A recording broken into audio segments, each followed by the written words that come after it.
कृपया ध्यान रखें कि इस चैनल में सभी की सभी जो जानकारी है वो शैक्षिक और सूचनात्मक उद्देश्यों के लिए है। इस यूट्यूब चैनल में प्राप्त किसी भी जानकारी को वित्तीय सलाह, कानूनी सलाह या तो व्यक्तिगत सलाह के रूप में नहीं लिया जाना चाहिए। जय हिंद दोस्तों।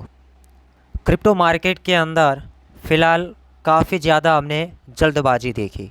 मतलब कि बड़े बड़े जो लोग हैं बुल रैली के बारे में बताते थे, ये भी बताते थे कि बेर मार्केट ख़त्म हो गया।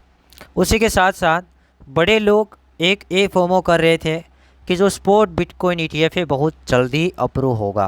और मैंने कल के दिन देखा ट्विटर के अंदर ट्रेंडिंग के अंदर चल रहा था कि ये जो ग्रेस्केल का स्पॉट बिटकॉइन ETF फाइलिंग किया हुआ है वो 2 तारीख को अप्रूव होने वाला है, मतलब आज के दिन की बात थी।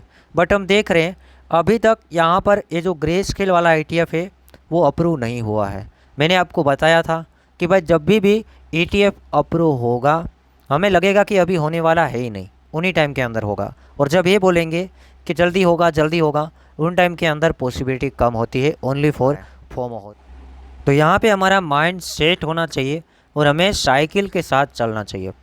मतलब कि माइंड सेट ये होना चाहिए कि जब बड़े बड़े लोग जो बात के ऊपर ज़्यादा दबाव दे रहे हैं वो बात गलत हो सकती है। मतलब कि ये लोग बुल रैली करते थे तो हमें फोमो में नहीं आ जाना है।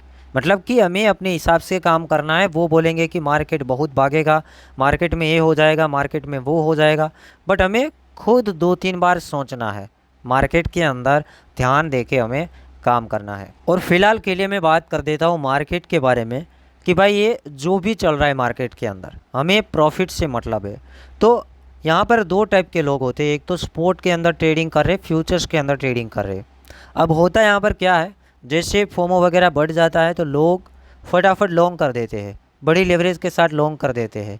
तो ऐसा मत कीजिएगा, फोमो में आके लॉन्ग एंड शॉर्ट मत कीजिएगा। एक बात है कि यहाँ पर आप स्पोर्ट के अंदर DCA कर सकते हैं। अभी जो क्रिप्टो करेंसी सस्ते मिल रहे हैं, आने वाले बुल मार्केट के अंदर ए प्राइस के अंदर देखने को ना मिले, ऐसा हो सकता है।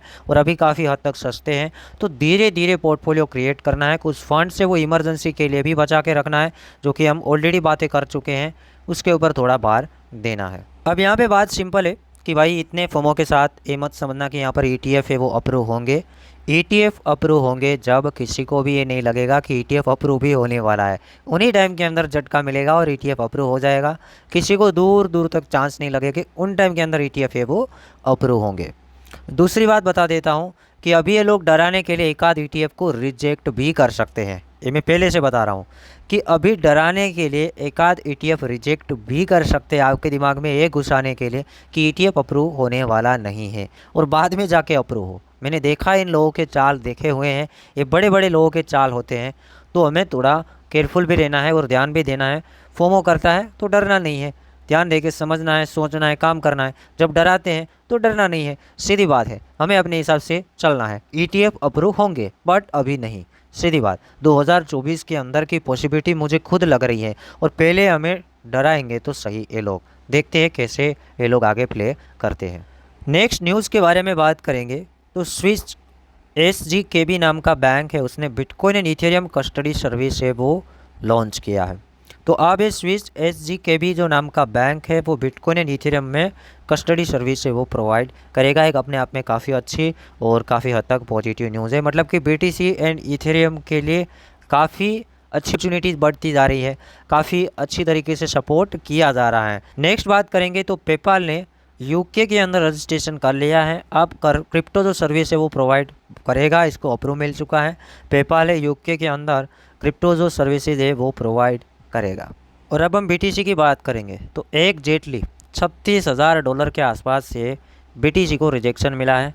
करंट टाइम के अंदर $34,600 के ऊपर ट्रेड कर रहा है। और अभी थोड़े टाइम पहले नीचे यहाँ पर देखेंगे तो BTC का प्राइस हमें देखने को मिला था $34,300 के आसपास।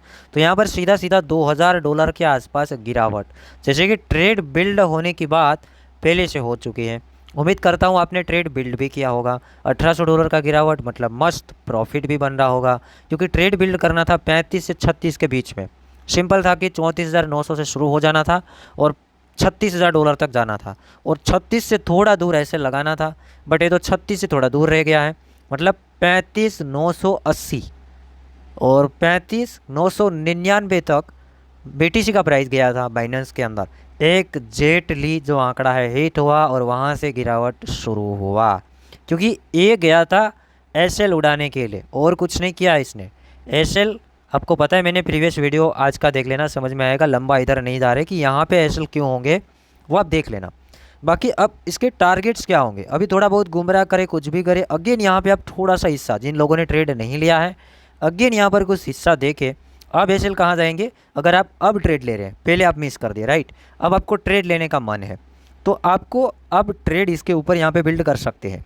अगेन मस्त ट्रेड हैं वो बिल्ड कर सकते हैं। सिंपल बता देता हूँ, ट्रेड आप यहाँ से बिल्ड कर सकते हैं 34,600 से ट्रेड बिल्ड कर सकते हैं 34,900 और 35,200 तक ट्रेड बिल्ड कर सकते हो। और एसएल अब इधर लगाना है 35,300 400 के ऊपर, 35,300 400 के ऊपर ऐसे लगाना है और एक लोवेस्ट लेवरेज के साथ शॉर्ट करके मुझे लगता है तब तक जल्दी जो टारगेट हिट होगा वो पहले तो 33,200 वाला जो टारगेट है, थोड़ा बहुत ऊपर नीचे हो सकता है, ये टारगेट हिट होने की पॉसिबिलिटी है। मैं वन साइड दिखा रहा हूँ, 70% एक्यूरेसी होता है। मैं ऐसी बात कभी नहीं करता हूँ कि इधर जाएगा वो होगा, इधर जाएगा तो वो होगा। फिर जब जाएगा तो ऊपर जाएगा तो भी बताऊँगा मैंने बताया था, नीचे जाएगा तो भी मैं बताऊँगा मैंने बताया था। ऐसा मैं काम नहीं करता हूँ, दिखाता हूँ वन साइड, भले फेल हो जाए। प्रीवियस टाइम हमारे कुछ एनालिसिस फेल भी हुए थे, कुछ लोगों ने कुछ उल्टा सीधा लिखा भी था, बट मैंने कहा था कि 10 में से 7 ट्रेड हम सक्सेस रहते हैं और 3 ट्रेड फेल हो सकते, बट उसमें भी जांच करना आपकी जिम्मेदारी है, आपको खुद जांच करना वेरी क्लियर है। तो as a short term BTC का प्राइस अभी कुछ ही दिनों के अंदर, मतलब कुछ ही टाइम के अंदर $33,200 के आसपास देखने को मिलेगा। और अपना थोड़ा लंबा जो टारगेट है $32,000 तक की पॉसिबिलिटी है अभी एज ए शॉर्ट टर्म।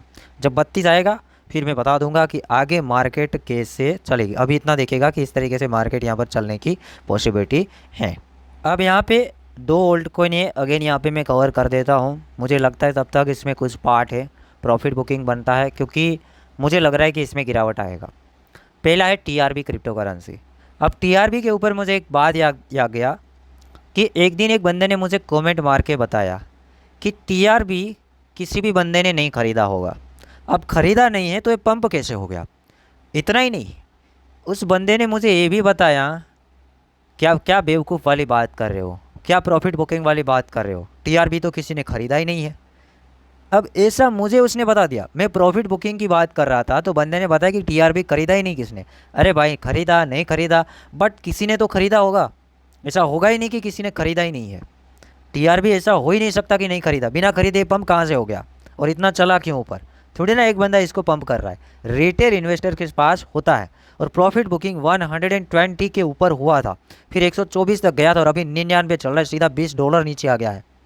और अभी भी प्रॉफिट बुकिंग TRB के अंदर वेरी इंपॉर्टेंट है कि इसमें से कुछ पार्ट 80% पार्ट प्रॉफिट बुकिंग बनता है।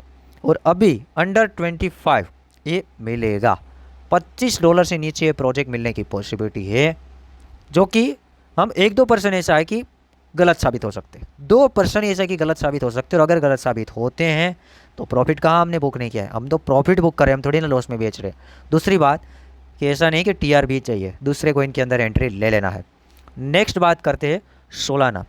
तो सोलाना के अंदर भी कोई बंदे ने मुझे बताया कि सागर भाई आप 32 के ऊपर प्रॉफिट बुकिंग करवा रहे हो, क्योंकि मैंने 2 दिन से लगातार बताया 32 था तो मैंने वहाँ बोला था कि कुछ पार्ट एग्जिट कर लीजिए। 38 आया तो मैंने दूसरी बार बोला कि अभी तक जिसने एग्जिट नहीं किया कर लीजिए। फिर आज दिन में टेलीग्राम में बताया जब 44-45 था कि अभी तक जिसने प्रॉफिट बुक नहीं किया है कुछ पार्ट एग्जिट कर लीजिए। अब ऐसा नहीं है कि 32 में सेल कर दिया और पंप हो गया सागर भाई आप तो गलत हो गए, ऐसा थोड़ी ना है। 32 में सेल मारा है आपने, प्रॉफिट में सेल मारा है, प्रॉफिट बुक करे, लॉस नहीं कर रहे। फिर ऐसा थोड़ी ना होता है कि हमने प्रॉफिट बुक किया और ये ऊपर चला गया तो बहुत गलत हो गया, या तो हमने पहले ही प्रॉफिट बुक कर दिया, ऐसा नहीं है। प्रॉफिट बनाना वेरी क्लियर है, प्रॉफिट बुक करना वेरी क्लियर है। अपना फंड हमारे पास आ जाए और प्रॉफिट बुक हो जाए वो वेरी क्लियर है और एक अच्छी बात है और एक इम्पोर्टेंट बात है। तो भी अब जिसने 46 में बुक नहीं कर पाए वो 39 में बुक कर सकते हैं। सोलाना अगेन $25 से नीचे देखने को मिलेगा और मुझे लगता है तब तक $20 के आसपास की भी पॉसिबिलिटी है। और नहीं मिला तो और कॉइन है, प्रॉफिट बुक करना इंपॉर्टेंट है, क्योंकि चार्ट दिखा रहा है, चार्ट बता रहा है कि गिरेगा। अब कुछ ऐसे चांस हो जाते हैं, कुछ ऐसे न्यूज़ आ जाते हैं तो बात अलग है, वरना सिंपल है, $25 से नीचे अगेन ये सोलाना है मिलने की पॉसिबिलिटी है। तो ये था आज का वीडियो एंड अपडेट, उम्मीद करता हूँ पसंद आया होगा। बाकी आप कुछ और जानना चाहते हैं तो कमेंट में बताना और चैनल को सब्सक्राइब करके जाना।